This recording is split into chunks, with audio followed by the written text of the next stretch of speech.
Martine and Roach Brown, and I am really taken aback by your film, by your resilience, by your resistance. And I want to know if you had to list 5 top sources of resources for you while you held your family together and raised your sons. Who would those 5 people be, or 5 resources?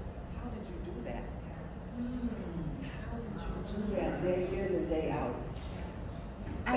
For me, thank you so much, and thank you for being here. I don't know if you all love Martine and Roach as much as we do, because it's Christmas every day over here in our household. Merry Christmas, Roach. I would probably start off with the initial piece had to be programming. I thank God for programming. It's what we tell ourselves every day that matters most. And if you watch the first time, it's on Amazon Prime Video, and this film will be on Amazon Prime Video as well on October 16th. So you guys get to see it before it goes worldwide on Amazon. But the catch to it is that I started listening to a guy by the name of Wayne Dyer, Dr. Wayne Dyer, and he would just talk about the power of your words and limited, no limit life. And I would put his tapes on that someone gifted to me.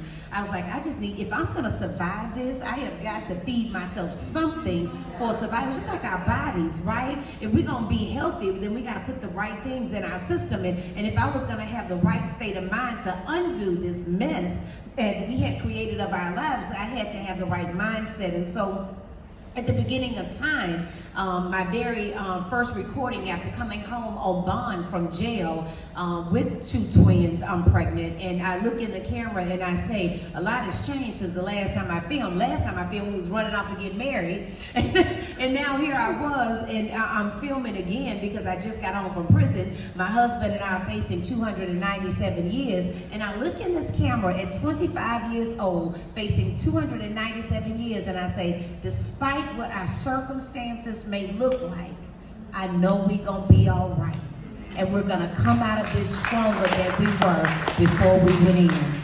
Now you call that foolish naivety or foolish ambition or what? Crazy.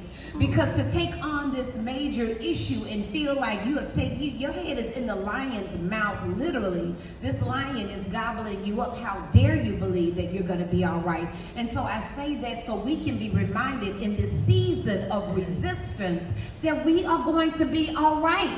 Yes. And every morning we got to wake up and tell ourselves over and over again that we're going to be stronger and we're going to be better when we get on the other side of that. So I would probably just have to say at the root of it was 1, the right programming, and 2, I think it goes without saying, it was love.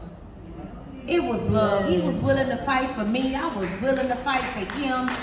We sat at the table, and when our lawyer tells us, do you all know how much trouble you're in? When your lawyer asks you how much trouble, do you know how much trouble you're in? You know you're in a world of trouble.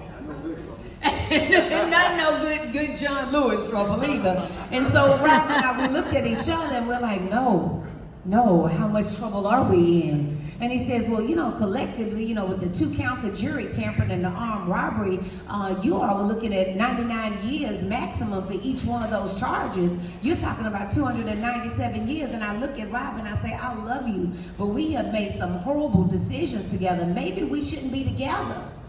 Because my mama say 2 people this much alike don't need to be together. And Rob looks back at me and he says the words that just was like salve to my soul, and he says, we gonna be all right. And that has been the resounding theme. Never, ever, no, not absolutely one time did we ever think that we would not get out of this system. And I'll be honest with you, never did we think it would take 21 years and 4 days either to correct this wrong.